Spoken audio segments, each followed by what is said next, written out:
when an author dies, if the character they've created is any good, the character lives on.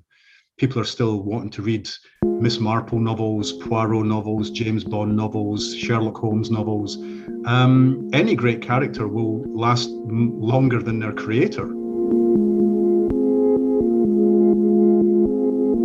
I'm Michael Tamlin, CEO of Rakuten Kobo. This is Kobo in Conversation. My guest today is Ian Rankin. He is one of the great practitioners of Scottish crime fiction and the creator of Inspector Rebus, one of the most compelling characters in crime fiction, period, as well as the more recent accompaniment, Malcolm Fox. He also manages to pack in TV appearances, graphic novels, and short stories, but his most recent book isn't about Rebus or Fox or any of the other characters of Rankin's creation. It is the completion of a book that was started by fellow Scottish crime writer, the dearly departed William McIlvanney, The Dark Remains. Ian Rankin, welcome to Kobo. Thank you very much. The Dark Remains centers on the character of Jack Laidlaw, and the first time that we meet him is in the novel Laidlaw in 1977, written by William McIlvanney. What was unique about that character when he first appeared in the mid-1970s? I guess we think of there being no tradition of the crime novel in Scotland, which is ironic because one of the greatest crime fiction characters, Sherlock Holmes, was created by a Scot, Arthur Conan Doyle. But there was no Scottish Miss Marple or Hercule Poirot or anything like that. And the Scottish crime novel really gets going in the 70s with McIlvanney. Now, importantly, he was not really a crime writer, never thought of himself as a mystery novelist. He was a literary novelist. Early on in his career, he had a lot of success with literary fiction, winning prizes and so forth. Then he turns to the detective novel just for 3 books with this character, Jack Laidlaw, who's a philosopher detective. He reads Camus in his spare time, as indeed did William McIlvanney. But he stalks the mean streets of 1970s and 80s Glasgow. So lots of things were important about him. Number one, he was writing urban crime fiction. And many of us who were attracted to the genre were not at all attracted to the world of Miss Marple or Poirot. But we did like the idea of gritty urban novels about contemporary Scotland. And that was what McIlvanney gave us. And he also gave us the patina that the books would not just be crime novels or whodunits, but could actually strive towards literature. And he was a working class guy. He was a self-made man, similar kind of background to me. And that was important as well. Here was a guy who had scaled the heights of literary fiction as a working class man in Scotland, but saw nothing wrong with then penning a few crime novels. And what was his effect on you, both McIlvanney and Laidlaw, as someone who was just getting started as a writer? Oh man, huge. I was a big fan of William McIlvanney, and I heard or read it was going to be at the Edinburgh Book Festival in 1985, August 1985. I was still a student at that time. I was doing a postgraduate thesis in the novels of Muriel Spark, fantastic Edinburgh novelist who wrote The Primal Miss Jean Brodie. I was planning to be a literary novelist and a professor of literature. And I ran along to the Edinburgh Book Festival with a copy of one of McIlvanney's books in my hand and said, "Oh, Mr. McIlvanney, I'm writing a book that's a bit like Laidlaw, but set in Edinburgh. Will you sign my book for me?" And he duly signed the book, Good Luck with the Edinburgh Laidlaw. Now, little did he know, this was just a young guy running up to him, a kind of fanboy moment. Little did he know that that book would eventually be published and would lead to me, still over 30 years on, writing about the same character. You were first approached by McIlvanney's widow, Siobhan, to see if a manuscript could be finished. And so when she approached you, what did you have to work with? Oh, geez. Well, she had given to Willie's publisher, Canongate Books, who are based here in Edinburgh, she'd given them 100 handwritten pages. which they had then had typed up. And bless whoever typed it up, because the typing would say things like, I think this is what his handwriting says, but I'm not 100% sure. So it was a bit of a guddle, as we say in Scotland, a bit of a mess. It was a patchwork. And they handed it over to me and said, Ian, is there anything you think could be done with this? Could it become a novel? And I looked at it, and it was fascinating to me. I was suddenly inside a writer's head. And I was getting to a sense of his thought processes as he began to wrestle with the idea for a book.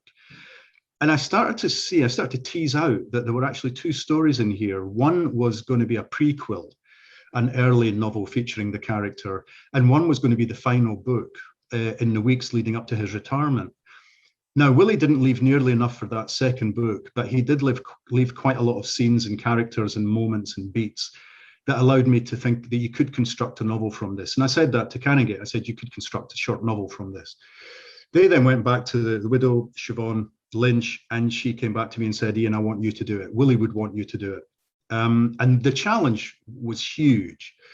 I mean, it was a huge honor, obviously, because he was like a father figure to me and a mentor to me. But his style is very different from my style. His detective is actually quite different from my detective. His city is different from my city. And the book was set in 1972. In 1972, I was 12 years old and just about old enough to start reading The Godfather. I don't think I'd ever been to Glasgow at that time. So could I get inside his head? Could I mimic his style? Because it was important to me this be his book, not mine. So could I become a ventriloquist? And you know, would the reader be getting an authentic William McIlvanney experience? So that was the pressure. But, you know, it was lockdown, Michael. What else was I going to do? I had nothing else to do to keep me busy. Was there pieces of a plot? Was there a kind of a villain? Was there a conclusion? Or were you really pulling together a set of impressions and trying to stretch it across the framework of the book? There were a couple of fairly complete opening chapters. And a cast of characters, and they were characters who appear in the other three Laidlaw books. So of course I went back and read and reread those to try and get to the heart of those characters and their speech patterns and everything else. There was an epilogue, but not really a climactic scene. So part of the process of being an archaeologist and going through the notes was to try and work out what Willie was leading towards, who was the killer, and why had they committed the crime. And I could see tantalizing glimpses of where I thought the book should go. But it is my approximation, because he left a route map without actually leaving the destination. But a lot of critics who've reviewed the book so far have said, oh, this is a point perhaps where McIlvanney stopped and Rankin begins. No, it wasn't like that. It wasn't as though he'd written the first 10 chapters, then dropped dead. Mm-hmm. It was more that there were little beats and moments and scenes and characters threaded throughout. And then also in almost every page of this book, you've got a bit of Willie McIlvanney and a bit of Ian Rankin. And the trick was to make it feel as though you were only getting William McIlvanney. You've talked in interviews about your own writing process, which could be described as first draft first, research later. And as a writer who's been working with your own characters and series for a long time, what happens when you have to set all of that aside and pick up another author's voice? Yeah, I mean, it's brutally difficult. And all the way through, I said to Canongate, look, you have got to allow me to walk away if at any stage I feel this is not working. I'm not going to do it just to do it. I won't do it unless I feel it is actually the way that Willie would want it. I was fortunate in a sense. I mean, there were the three books that exist that I could go back and look at to get a sense of the character and the various gangsters. Gangsters who pop up in all three books popped up in this prequel. So fine, I had them to work with. The main character, of course, Willie had mapped out fairly well in the three books that exist. His home life, his family life was mapped out. The support characters and the police force were mapped out. I then got fortunate because lockdown eased enough that the National Library of Scotland, near where I live, reopened, and I booked a time slot and went in there and pulled out the Glasgow Herald newspaper for 1972 and went through an entire year's worth of newspapers to find out what was happening in the world, what was happening in Glasgow at that time, that would have impacted on the city and the people who lived there. And it was an interesting period. Glasgow was beginning to become post-industrial. And large swathes that were being knocked down, the tenements, the ghettos, as it were being knocked down and replaced by shiny, ugly, high-rise apartment blocks on the outskirts of the city, which eventually disenfranchised the whole swathe of the city. So all of that was ongoing. So it was an interesting time in the life of the city, and I want to get that across. And the newspapers helped with that, but also helped with incidental details. So what was in the pop charts? What was on TV? How were the soccer teams doing? What kind of cars were people driving? Where did people buy their clothes? These little incremental details meant that I could sort of put together a picture of the city in that time period. Because as I say, I was 12 years old in 1972 and not really aware of the world at all. So that was fortunate. And I got street maps. I got lots of plans of Glasgow again from the time. And so I was able to plot the progress of the characters through the streets and make sure they were the real streets at that time. So all of that was good. But you know, the main thing, it was an escape from Camp COVID, because 1972 was a much simpler world. It was like an escape tunnel. Every day I was digging my way out of COVID, not having to think about it, not having to look at the news every 5 minutes. I could retreat to 1972, a much simpler criminal world, and a world where I didn't have to worry as an author about things like cell phones, CCTV, computers, DNA analysis of a crime scene, all the things that now happen with forensics. None of that pertained in 1972.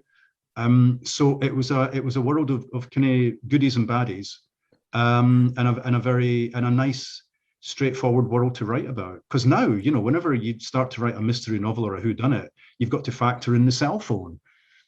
You've got to factor in is there any CCTV of the victim prior to their death? What is their internet history? What is their browsing history, et cetera, et cetera. And with all the progress that's been made in crime scene analysis and DNA analysis of a crime scene and of a murder victim, the audience knows about that. So you've got to bring that into your book as well.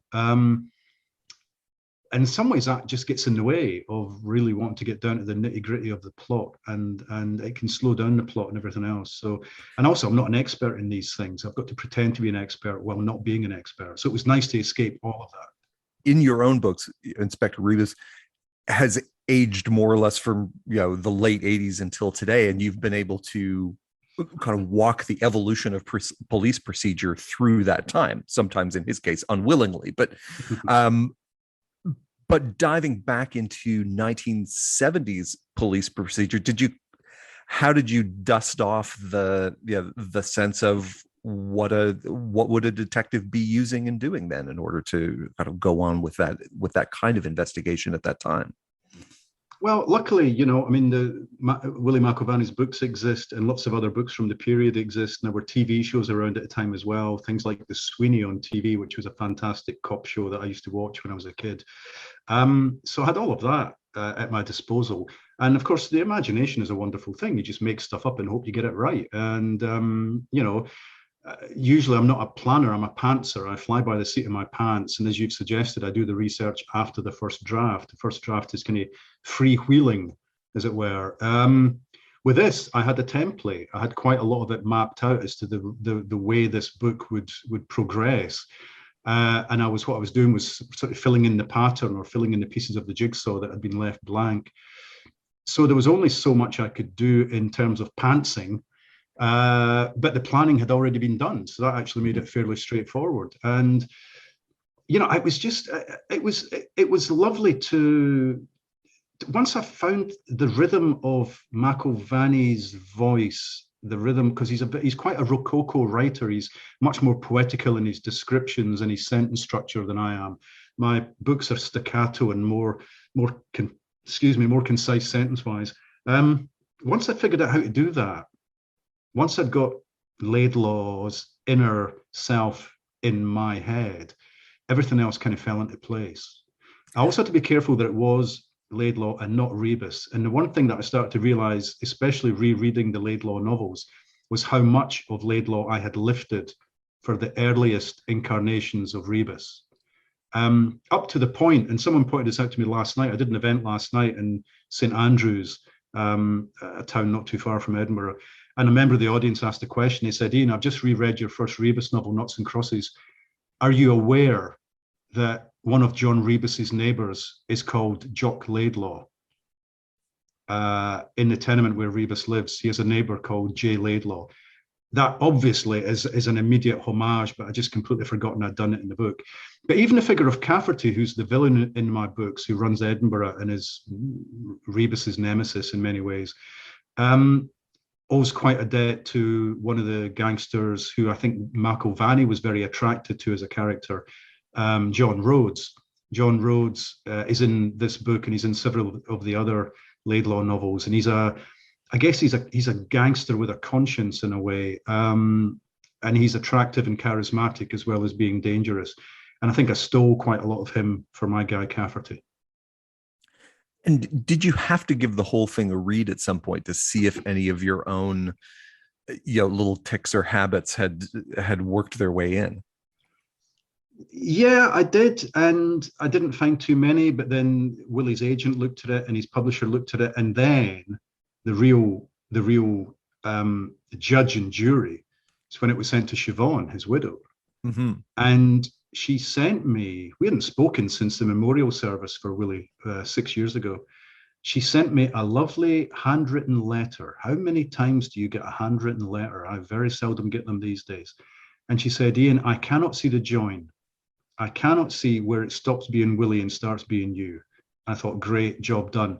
But then she went on to say, you did something very special here. You gave me Willie back.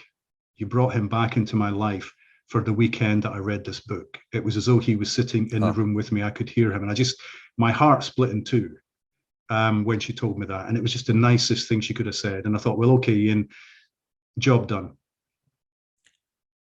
There are some writers who find the act of writing to be a struggle. It's full of torment and grinding effort. And my understanding is that you are not one of those. You've always talked about writing being a lot of fun for you. But one of the reasons that it's fun is that you're spending time with your characters, with your friends, with people that you've kind of come to know over the years. This was something very different. So was it still fun? It was fun in that a challenge is fun. If you pick up a challenge, I mean, the worst thing a writer can do is become lazy. And if you are writing about a series character, you can become lazy very quickly. Your audience and your publisher want a book that's just slightly different from the book before, thank you very much, but not too dissimilar. And that means you can get a little bit blasé, and that is the enemy of good writing. And the nice thing about Rebus as a character is he ages in real time. So when I start to write a new Rebus novel, he has changed from the previous book, and that keeps me on my toes, and that keeps him fresh as a character and keeps me interested in him as a character. This was a different kind of challenge, but it was fun. I think it was fun. Stepping away from the world of COVID was fun. Being set back in the past and trying to remember back to the 70s and the good things and the bad things about the 70s.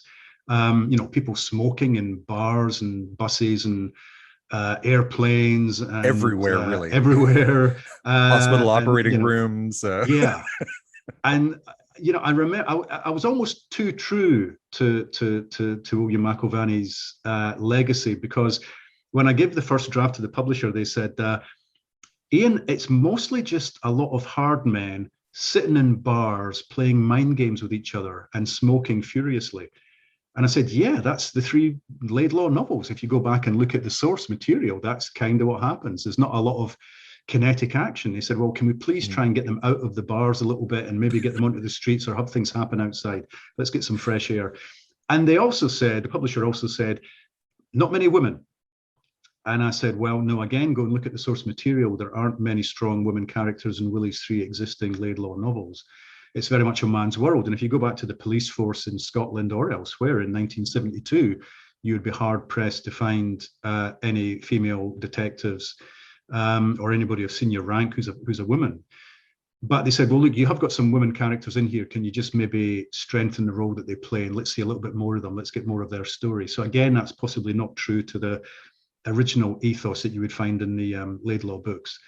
But all of that was challenging, but it was a lot of fun. And, I find during COVID, I've been writing furiously. I'd been slowing down. I'd been writing one book every 2 years. And then suddenly, last year I wrote a Rebus novel, a Song for the Dark Times.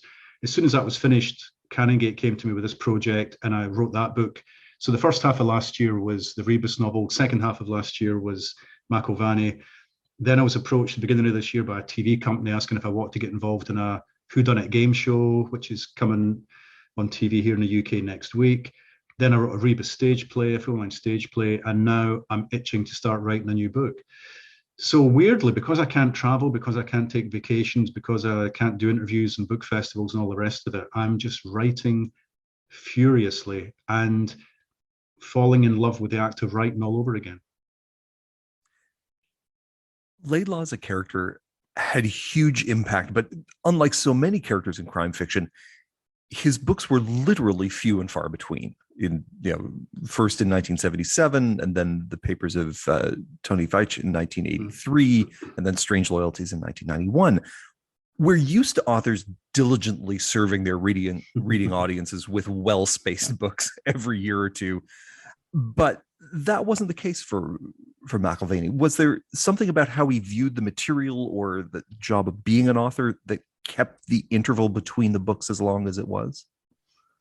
Yeah, I mean, he didn't think of himself as a crime writer. He thought those 3 books were all he really wanted to do with his character. He wanted to go off and do other things. He wanted to write poetry and song lyrics and plays and essays, newspaper articles and literary novels. And he went off and did all of that. What happened, though, was that his books went out of print. And he mentioned a literary event in Edinburgh. And that's when Canongate Publishing approached him and said, look, this is an outrage, especially the Laidlaw novels. They should be in print. Can we bring them back into print, please? And it signaled the start of an amazing third act in Willie's life. He was in his 70s by this stage. And when the books came back into print, all the crime writers in Scotland and elsewhere were delighted to be on the cover, giving a little note about how wonderful McIlvanney was and what an influence he had been on them. And then when Willie started to go to festivals and do appearances, suddenly hundreds of people were coming along to see him. And I think it dawned on him at that point, I threw the character away too cheaply. He'd been told by his agent or publisher, I forget who, back in the day, oh, if you keep writing about this guy Laidlaw, you will become rich. But he wasn't interested in being rich. He was interested in writing the stories he wanted to write. And he felt that they couldn't always be contained in the crime genre. But when he saw how people loved the character and loved his books, that I think is when he sat down and thought, I threw the character away. I'm going to bring him back. There's more I should have done with this character. There's more it can be done. And he got the idea for, I think, 2 books. One would be a prequel and one would be a sequel. Mm-hmm. So a book from early on in Laidlaw's career and a book that takes place during the final weeks of his police career. And it's just sad that he never got around to publishing or finishing either of those. There wasn't enough in the second book for me to be interested in trying to take it on. There was just a few lines of what the plot might be, plus a title. But maybe another writer can pick that up. But I don't think you could call it a William McIlvanney novel. I think you could have to say it's a novel based on an idea by. Speaking of reaching the end of careers. I watched a fantastic interview that you did in 2015 in Toronto with Linwood Barclay, who has also been a guest here on Kobo in Conversation. And at the time you said that you had stopped the clock on Rebus before he hit his retirement age of 60. And since then you've sort of started the clock again. And so how are you managing his age and time right now? Yeah, it's getting difficult. But as I say, I like a challenge and it keeps me on my toes. I mean, he's now retired. He's got health issues. He's in his late 60s. So how realistic is it that this guy would become involved in a police investigation, a murder inquiry, some kind of mystery? So that's the challenge. The challenge is realistically, or as realistically as possible, to involve Rebus in a case. See, this is when all the Miss Marple fans are going to start writing you letters, because clearly you can be 100 years old and still be solving crimes. Well, look, not just that, but I mean, we've now got Richard Osman setting books in a care home. So Rebus could maybe move into a care home and be in a wheelchair, but still solving crimes as someone feeds them boiled eggs and toast, you know. Who knows? And his nemesis Cafferty could be in the next bedroom over. No, I don't think that's going to happen. One thing I would say, and this is something I've always resisted, people have said, oh, well, you can go back in time. You can go back in time and look at Rebus's early cases, and that would give us back the hard-boiled Rebus, the tough Rebus of the early books. And I said, no, those would be historical novels. I'm not interested in that. Well, writing the McIlvanney book has proved to me, A, that can be a fascinating exercise, and B, that I now have the tools at my disposal should I wish to do that. So I'm not saying that I will do it, but if I get to a natural end for Rebus, where I think, no, it's not realistic for him to be solving crimes anymore in the present day, I could go back and take him back to the 80s. Because when we first met him in 1987, he's 40 years old or thereabouts, and he's already been a detective for several years. So there's a fair chunk of the 80s that is available to me should I want it. But I don't know. I've got an idea for at least one more story that's set in the present day. And I'm going to hopefully start that soon. Now, the big problem I've got there is, how much of COVID do I bring into that book? Are people walking about the streets with masks on? Is this still ongoing? Are we still in the middle of a pandemic? Is the pandemic stretched out? Are people suffering from long COVID? What's going on? Or are people a bit fed up of all that and they would rather read about a non-COVID world? So just pretend it doesn't happen and people are just going about their business. Rebus would not deal well with the current pandemic. His favorite bar, which is also my favorite bar, was closed for almost 2 years. When it reopened, it was bookings only and table service only, and it's just not his vibe and it's not my vibe. I like standing at the bar in a crowded place, picking up on people's conversations and just elbowing my way into strangers' conversations. This being seated at a table 6 feet away from the other drinker doesn't suit me, and it wouldn't suit Rebus. So I don't know how he would deal with this COVID world. I'd kind of be fascinated to see him grind against that, though. I'd actually be more worried about him with pulmonary disease walking around in a COVID world at all. But you know what? During the first bit of the pandemic, I was approached by the National Theatre of Scotland. They said, look, we're doing some online stuff. Do you want to write a little monologue for us about COVID, about lockdown? I went, yeah, sure. And I wrote a 10-minute monologue for Rebus, which was basically trying to answer the question I was getting asked online by fans, which is, what would Rebus be doing during lockdown because of his health issues? He's got to be very, very careful. So I wrote a 10-minute monologue, and they thought, the National Theatre of Scotland said, this is great. It's online. If you look up Rebus Lockdown Blues, you'll find it somewhere. And he said, we've given it to Brian Cox, the actor from Succession. And he's going to do it. And I said, whoa. Oh, he'd be fantastic. I sat in this very room. I sat in my office, and via Zoom or whatever, we did. He was in upper state New York, isolating before they started shooting Succession. And he said, I'll dress the kitchen of my cabin to look as much like an Edinburgh tenement as possible, bless him. And he went away and he got a map of Edinburgh, and he got some bottles of whiskey, and he even bought dog food. Now, Brian Cox does not have a dog, but Rebus does. So he bought tins of dog food of him sitting around as if Rebus was just going to go off and feed the dog. And he did it. And I just sat in my room watching him do it. And it was a miracle. And it was lovely. And it was interesting to see it was interesting for me to work out exactly how Rebus would be coping. And yes, the answer is not well. Well, the one advantage of going back in time would be that you would kind of fully create the bridge between Laidlaw's police procedurals and the ones that became Rebus's. The 1980s are sort of your undiscovered country. But you have said that you don't want to be the one to write the final Rebus novel. No, I want my son to write it, but he shows no interest in becoming a writer, so that's probably going to get kicked into the long grass. The final Rebus novel, what does that mean? It means nothing these days. When an author dies, if the character they've created is any good, the character lives on. People are still wanting to read Miss Marple novels, Poirot novels, James Bond novels, Sherlock Holmes novels. Any great character will last longer than their creator, which is kind of weird, but I'll have no say in it whatsoever. I'll be in my grave, and my estate will be saying, yes, please, can somebody just take this on and do more of these books? Let's have Rebus as a school kid solving crimes. Let's have Rebus in the army solving crimes. All that is potential. I bet Colin Dexter, when he was writing the final Inspector Morse books, never thought that Morse would come back on TV as Endeavour, The Adventures of Young Inspector Morse, which has nothing. None of the writing comes from anything that the original creator did. So we get very little say in that. It's what happens when you've got a really intriguing character that people fall in love with and want to know more about, is that they somehow keep going. Rebus was only ever meant to be around for one book. When I got the idea for Rebus, it was meant to be an updating of one of my favorite books, Dr. Jekyll and Mr. Hyde.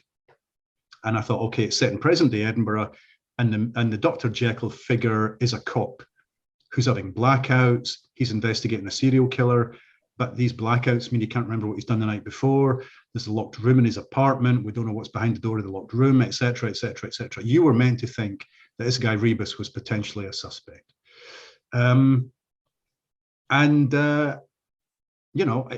first draft, at the end of the first draft, he dies. He's shot and killed. And for some reason, second draft, I thought, oh, well, no, he doesn't die. But then I went off and did other things. I decided I want to be a spy writer, I want to be a thriller writer, anything I thought might make me a living. And then an editor said to me, hey, what happened to that guy Rebus? I liked him a lot. And that came up at a time when I decided that what I really wanted to do was explore the city of Edinburgh and use it as a microcosm for Scotland as a whole and perhaps further afield, but actually get to try and dig down beneath the skin of Edinburgh. And I thought, well, a detective's a fantastic means of doing that because they have access to every layer of society from the top to the bottom. So as long as this guy Rebus allows me to do that, maybe I'll do more books with him. And he just, he refused to leave the stage. Once he was back on the page, no, that was it. And then I retired him at the end of, after 17 books. I thought, he's 60 years old, he's got to retire. And for 5 years, didn't write about him. And then found a way to bring him back, working cold cases. And I was really worried that his voice wouldn't be there anymore, having not written about him for 5 years. But by God, he bounded onto the page. He was desperate to be let out of that little prison cell I kept him in. And page one of the comeback book, I remember it was a funeral, and Rebus is watching the funeral proceedings from a distance, desperate for a cigarette. And as soon as I got that instinct, he would be desperate for a cigarette at this point in proceedings. Yep, he was back. Alan Massey in the Spectator wrote that McIlvanney gave to Glasgow the same thing that Raymond Chandler gave to Los Angeles. It's fictional identity. You've been setting books in Edinburgh for over 30 years, and some would say have done the same for that city. Do you ever get the desire to go outside of that to center characters, to give that same sense of locale in a different place with a different set of textures and a different landscape? I mean, maybe what happens is I get an idea for a theme I want to explore, a question I want to address for my own satisfaction. And it's usually wrapped up in, something that's happened in the world, something that is happening in the world. Why is it happening? And then I find a plot that allows me to explore that. And the plot usually involves a crime of some kind. And then I think, okay, where's the best place to set this? And Edinburgh is such a fascinating city to me. It is a Jekyll and Hyde city, and always has been. On the surface, genteel, cultured, privileged, underneath, festering with lots of social problems, lots of pent-up aggression, lots of crime, but well hidden, and always has been. So I just find Edinburgh is a fascinating city to explore, and because it has that Jekyll and Hyde nature to it, it makes it perfect for writing crime fiction.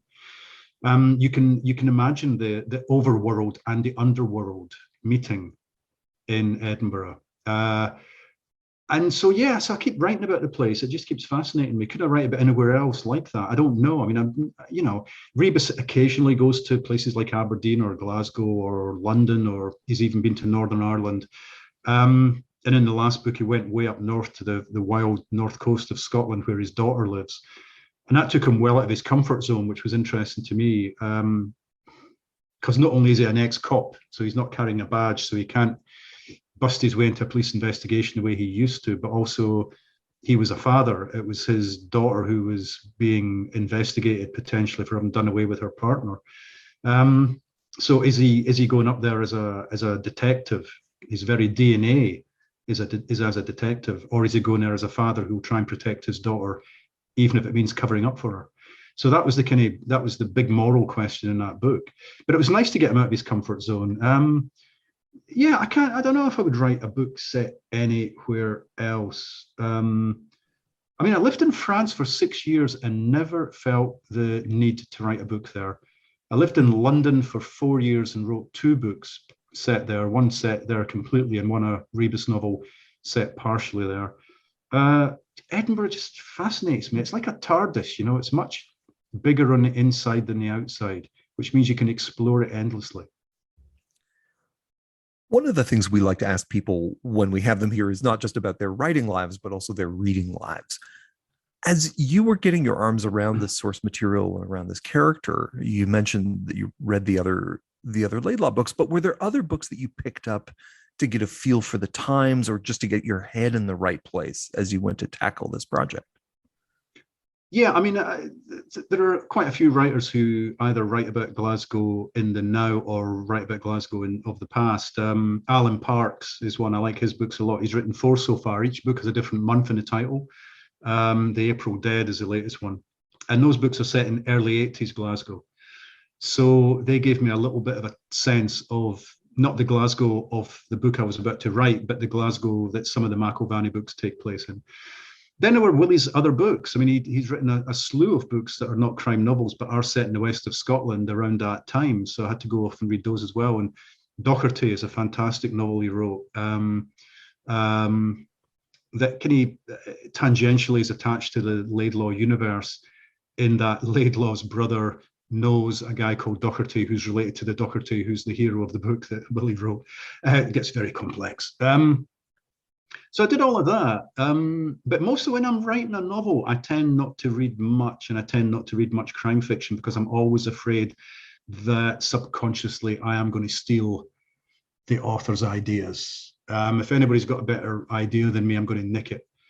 And I usually have to go back to my wife and talk it through. She reads a lot of crime fiction, and she says, "Oh no, you've taken that from Ruth Rendell, or you've taken that from somewhere else." So she keeps tabs on me and makes sure that I don't steal. But yeah, mostly what I was doing wasn't reading books. Mostly what I was doing was jigsaws. I suddenly got into jigsaws during lockdown, and I just found that lovely kind of mindful but mindless entertainment. But mostly literary jigsaws, lest you think I'm slacking. So you can get the world of Jane Austen, the world of Charles Dickens, the world of Shakespeare, the world of Sherlock Holmes, done as a jigsaw. And when you were reading a year's worth of Glasgow newspapers from 1972, was there anything else that jumped out at you where you're like, okay, that's something that I'm going to tuck away for later? Yeah, there were bits and pieces. I mean, I wrote a slew of notes. The one tiny story that did tickle me, and I thought, oh, can I get that into the book in any way, shape, or form? And I just couldn't, but it would be nice to. In October 1972, there was a tiny little article about the University of Strathclyde, which is a university in Glasgow. And they had given a job to a young writer to work in their creative writing department, or to be their writer in residence. And that young writer's name was William McIlvanney. And I thought, how weird to be reading a newspaper from October 1972, the month that the book was going to be set in. And there is William McIlvanney's name, very little known at that time, jumping out at me. And I was really keen that I try and make Laidlaw read the Glasgow Herald from that particular day, so that if anybody did go and pick it up, they would actually see William McIlvanney. But it never quite made it into the final cut, I'm afraid.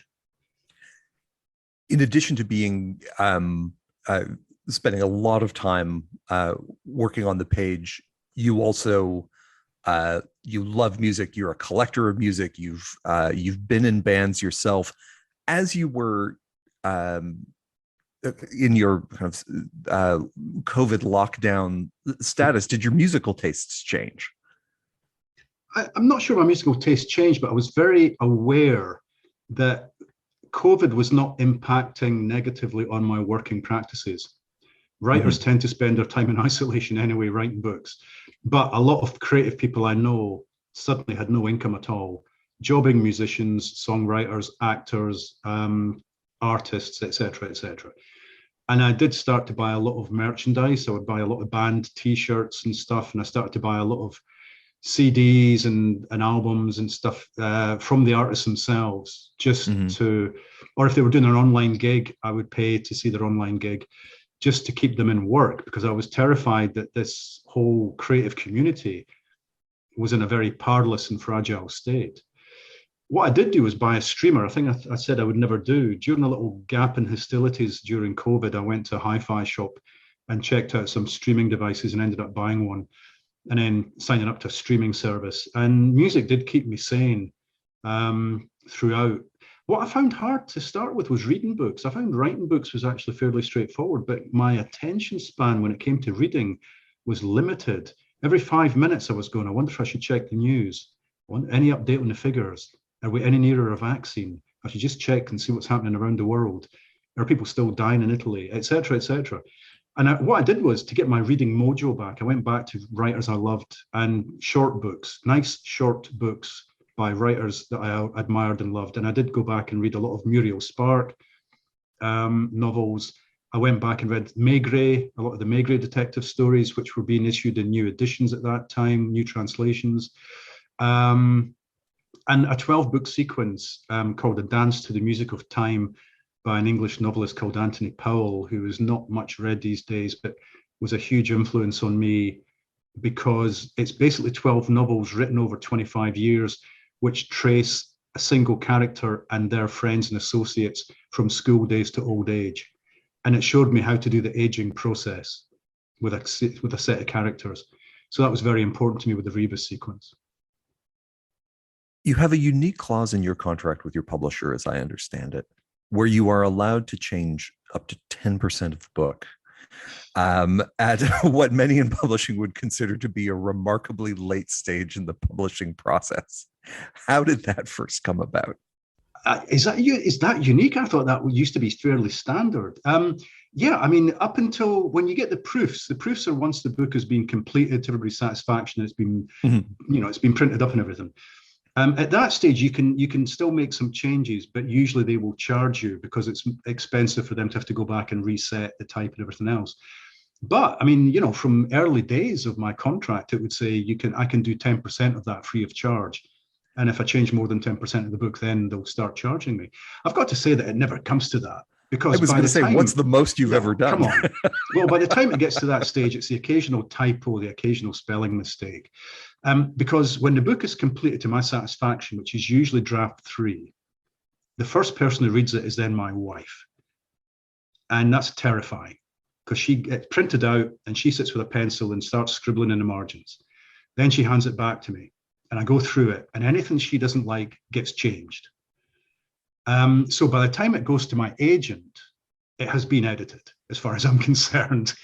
Then it goes to the editor, the publisher / editor, and they will come back and say, Ian, we suggest, and I go, hang on a minute, guys, this has already been edited by my wife. She likes it. Come on, what are you telling me? What still needs changing? But we'll have a little negotiation then, and I will change some of it, but won't change everything that they want me to do. And then it gets printed up. So by then there's very little room for maneuver. Everything is, and here's the thing, with a crime novel, it's like putting a lot of dominoes lined up, standing up.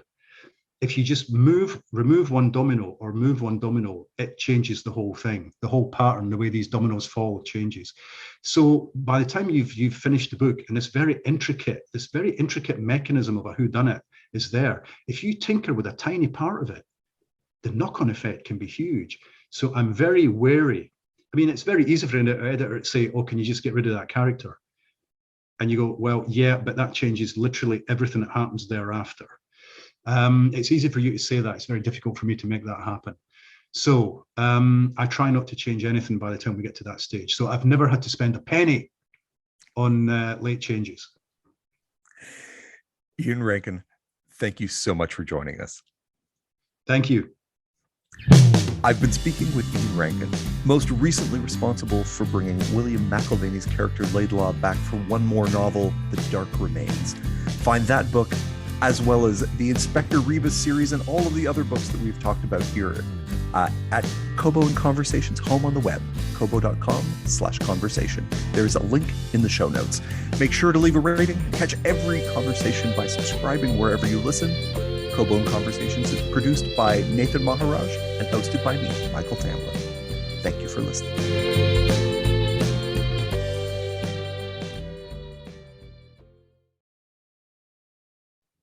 And I never got to say what I was reading just now. Never mind. Don't worry about it. We mentioned plenty of books. We did. What are you reading right now? Well, I've literally, my wife for a book group just did an old novel. I mean, a novel that came out in the late 40s by Dorothy B. Hughes, In a Lonely Place. You may know the film. Humphrey Bogart was in the movie.